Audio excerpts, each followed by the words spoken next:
At the start of the movie, Money writes a letter to his son, apologizing for the life he has given him and hoping he won't follow the same path. He tells his son he's proud of him and that this will be the last letter he ever writes. Money urges him to take care of his mother and move on with his life. After sealing the envelope, an alarm suddenly blares. Guards rush to the cell and discover that one of the prisoners has taken his own life. One of the guards, Roberts, handcuffs Money and escorts him out of the cell block. Money is given his release papers, $200, and a temporary ID. The guard congratulates him and directs him to a van headed for the train station. When he exits the train, Money is greeted by Shotgun and Howie. After being picked up, the two inform him that they plan to take him out for a meal and buy him new clothes. Not long after, his friends bring him to a party filled with alcohol and women. He heads to the bathroom to freshen up, washing his face in an attempt to calm himself.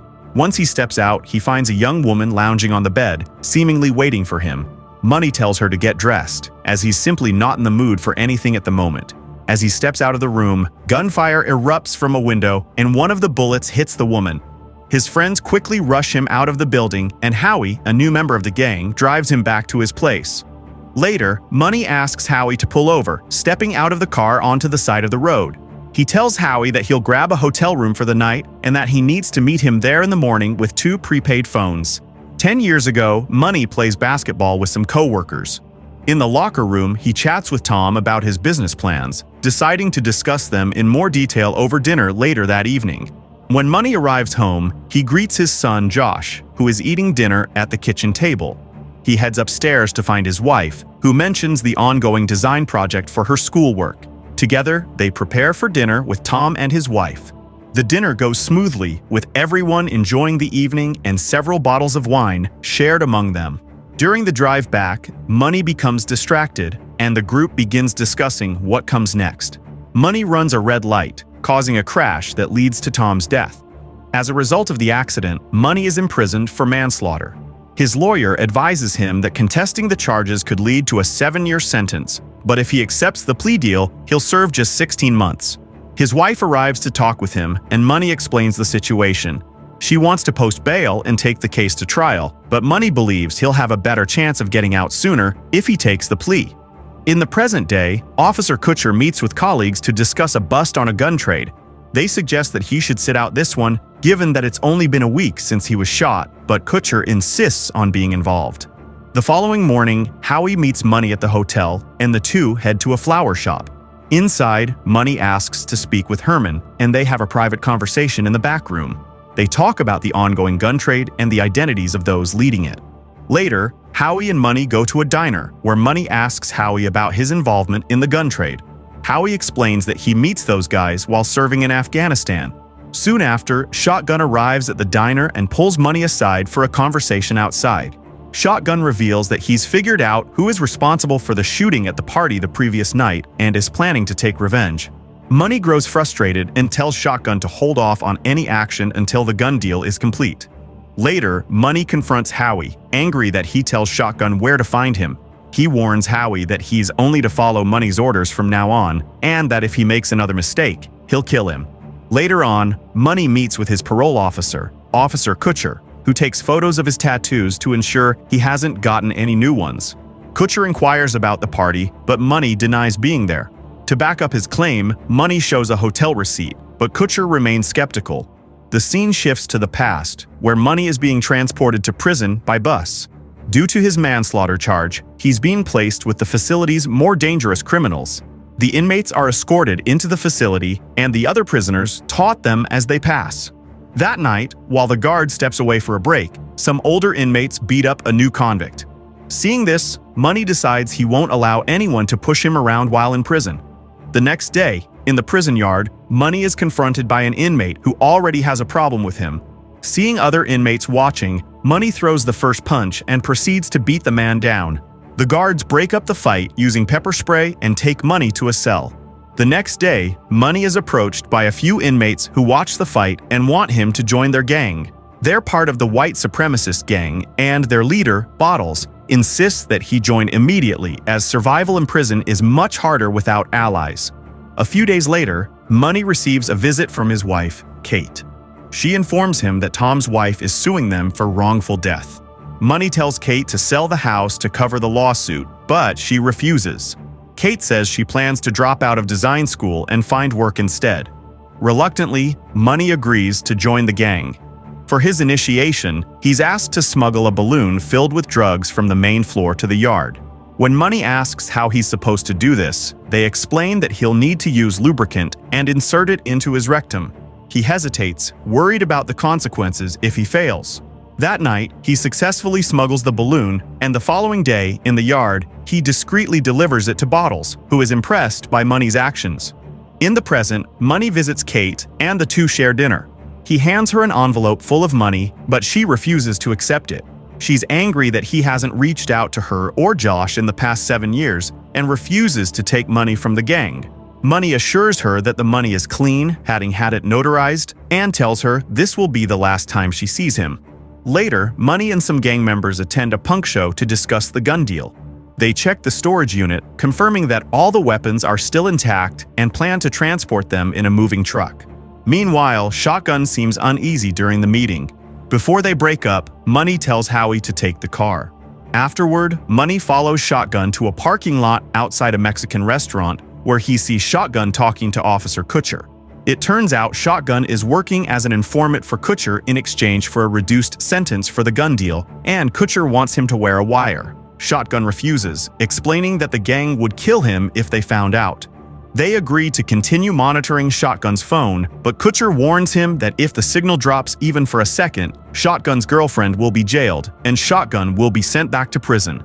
Disappointed by what he has just witnessed, Money returns to his hotel room to work out. Later, he stares at a photo of his family and methodically places all his belongings onto the bed. The next day, Kate visits Money and informs him that the check has been notarized. She brings Josh with her, despite Money's request that she leave him out of it. Josh is furious with Money for not contacting him and pleads with him to come home. However, Money refuses, telling Josh to forget about him, shutting the door in his face. Even if he wants to, he can't bring his family into his new life. Shortly after, Money notices officers keeping an eye on his hotel from outside. He sneaks out through the bathroom window and hails a taxi to meet Howie. He asks Howie how he knows Shotgun, and Howie reveals that they meet in Afghanistan, where Shotgun always talks about the white supremacist gang he belongs to. The scene shifts back to when Money is still in prison, where Bottles explains that in prison, you're either a warrior or a victim. Bottles then orders Money to kill a suspected traitor in their gang. Money and the other gang members prepare to kill the alleged traitor as the guards lead all the prisoners out of their cells to the prison yard. They take the inmate to a cell where Money stabs him to death. Afterward, they change clothes and casually walk out with the other prisoners as if nothing has happened. To prove his loyalty, Money is forced to join a prison riot. The gang prepares for the fight, gathering their weapons, and the riot begins. Most of the prisoners are stabbed, and Money kills a convict who is targeting one of their own. When the guards start shooting, the inmates drop to the ground. Money spots a CCTV camera and realizes that his actions are being recorded. Later, in court with Kate, Money is sentenced to an additional 9 years for his role in the riot and the murder. As he's taken away, Money tells Kate to forget about him. Money is sent to a higher security prison, where he receives a new cellmate. They get along well, working out together since they're both part of the same gang. They're only allowed 1 hour outside in separate cages to prevent riots. Money's new cellmate introduces him to Red Wood, a higher up in the gang. Later, Money receives divorce papers while in prison and signs them. Money is relieved that his wife is finally moving on. During yard time, Money is set up to fight another inmate while they're handcuffed in front of Red Wood, but the guards intervene using pepper spray to stop the fight. One day, Roberts takes Money to meet the gang leader, known as the Beast. The Beast tells Money that while the guards think they control the prison, it's really the inmates who run things. He reveals that Roberts is one of the guards working for their gang. The Beast offers Money a higher position in the gang, which would allow him to have his own cell and plenty of books to read. Money agrees to the offer. Years later, as Money nears his release, the Beast calls him and tells him to handle a major illegal gun deal once he's out.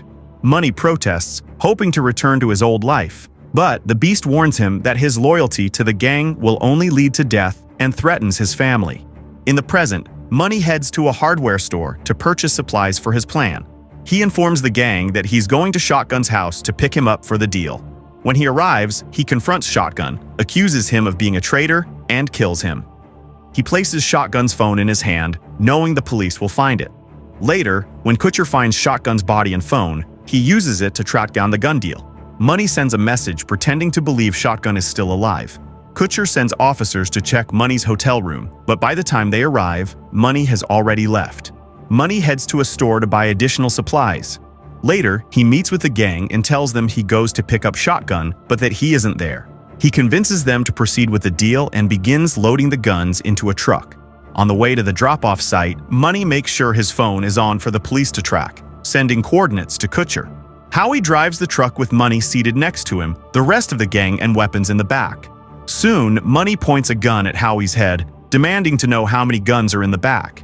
Howie admits there are over 1,000 more guns stored elsewhere and reveals that he's made a deal with Shotgun to sell them before Money ever meets him. Money orders Howie out of the truck, warning that if he ever hears from him again, he'll hunt him down and kill him. Howie complies, and Money drives to the drop-off site, telling the gang he drops Howie off to keep watch. He meets with Herman, telling him that Shotgun is a traitor, but that the situation is under control. Money also tells him about the extra 1,000 guns and suggests they move forward with the deal so everyone wins. After the deal, they plan to divide the profits from the additional weapons. They shake hands as another truck arrives to collect the goods. Herman and Money receive a bag full of cash, but once they confirm it, they're surrounded by police and arrested. Money is sent back to prison, where Kutcher attempts to strike a deal with him. If he gives up their leader, the Beast, he'll walk free. Unexpectedly, Money turns him down, saying he'd rather rot in prison. Later, Money is returned to his cell, where he pulls out a hidden razor. Roberts takes him to the prison yard to meet the Beast in their separate cages. The Beast is furious at Money for killing Shotgun and vows to kill his family. As Roberts steps forward to take Money back inside, Money presses the razor to Roberts' throat and locks him in the cage. He takes Roberts' key and unlocks the Beast's cage. The Beast attacks, but Money kills him by slashing his throat. Before freeing Roberts, Money tells him to write a report stating that the Beast attacks first, and that Money only defends himself. Money announces himself as the new leader of the gang, and Roberts agrees. Hours later, Kutcher receives a message from Money with the coordinates of the storage unit. There, he finds the rest of the hidden weapons. At the film's conclusion, Money receives a letter from his son. Josh writes that he has come to accept the truth and is trying to move forward without his father. Thank you so much for staying till the end. If you enjoyed this video, please consider leaving a like and don't forget to subscribe and hit the notification bell for future uploads.